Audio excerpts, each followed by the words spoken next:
عزیزان شنونده رادیو داماش. امروز 23 کوچمان 1593 گیلکی برابر 7 مهر 1398 خورشیدی شما خدمتی سعیم به صورت زنده و مستقیم ورزشگاه پاس قوامین تهران میان از طریق رادیو داماش همراه هستید در یک 16 نهایی جام حذفی.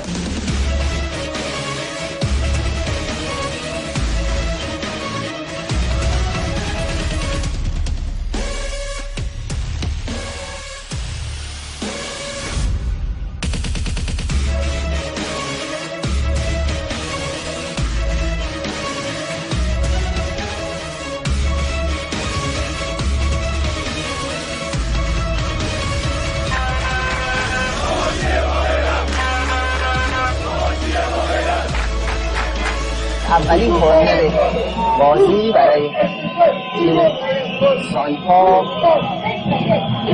بشه محمد جریمه فرصت شوت‌زنی در این تیم با اختلاف زیاد از دروازه گل. خب از ضربه کورنر رو ببینیم به چه ترتیب ارسال کنید. با سعید طالبی توپ سر حمله و گردنه توپی تیر یک بود. ای دفعه ارسال بی‌دقته تا شریعتی کوچ. پنالتی برای بازیکنان تیم سایپا. خطایی که سینا شاه عباسی روی سید محمد مهری انجام بده. ببینیم کنه ایمان صادقی از توپ بگیره. وای وای وای وای درست پره ایمان صادقی ولی گل. سمت راست ایمان صادقی پنالتی که گل به 28مین دقیقه بازی. داماش 0 سایپا 1. فرصت همین زکنه کیسه پشت محوطه جریمه. من نمیدونم چی آوانتاژی بده داور حسین فاضلی قشنگ انا پای بزی بازیکن تیم سایپا چیه خطا میگیره داور بازی.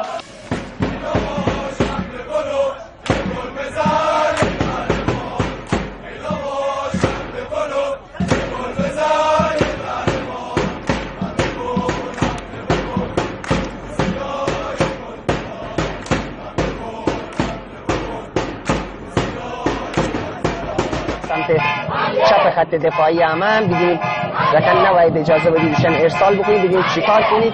بازیکن شماره 14 سعید غلام بیگی چه دردی هم کشن داره حسین فاضلی ارسال روی دروازه گوهری توپ مشت کنه. پرتاب اوت پرتابای میساقیان هم کمی از سانتی که رکن بکنید نره.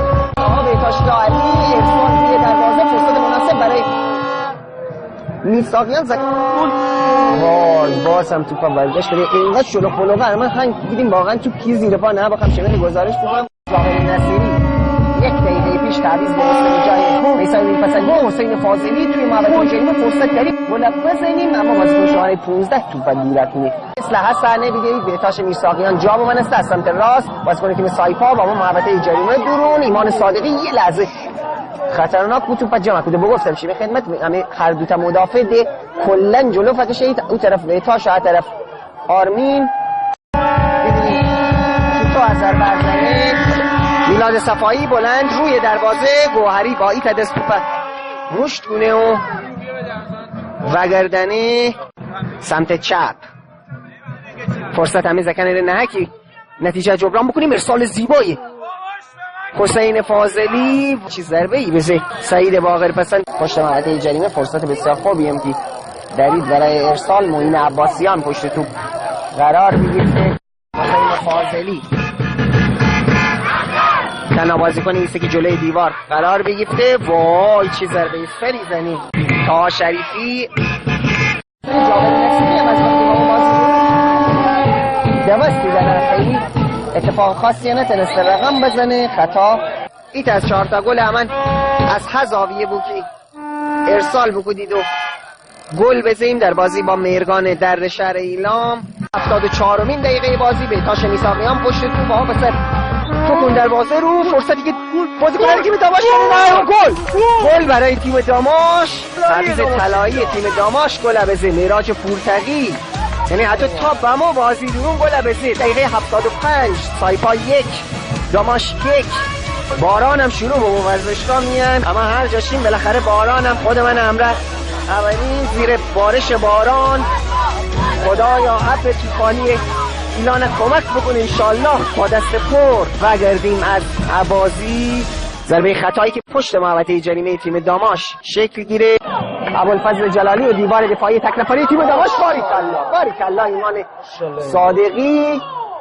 جابر نصیری برای حسین فاضلی. خود جابر موسه توی میراج پورتقی تنستی خوره 2 گله بکنه.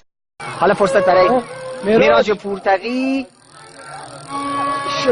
ببینیم میراج با چه ترتیب توپ زده. وای از کنار دروازه توپ به بیرون شه.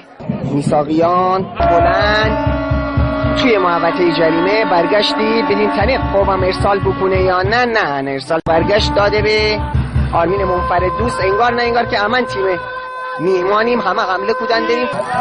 فرصت برای بازیکنان تیم سایپا پشت محوطه جریمه. وای نباید قاطی بکنید.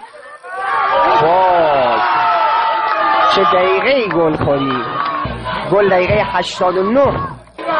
سایپا 2 داماش 1. حالا می‌دونیم این بازیکنان تنید جبران بکنید 1 دقیقه به پایان وقت‌های قانونی فرصت داریم. سایپا 2 داماش 1. ارسال پشت محوطه جریمه. وای چطور فن رسه. سعید باقر پسند. ضربه ایستگاهی که زنید و برخورد به دیوار دفاعی تیم داماش توپ به بیرون شه. 4 دقیقه وقت تلف شدم.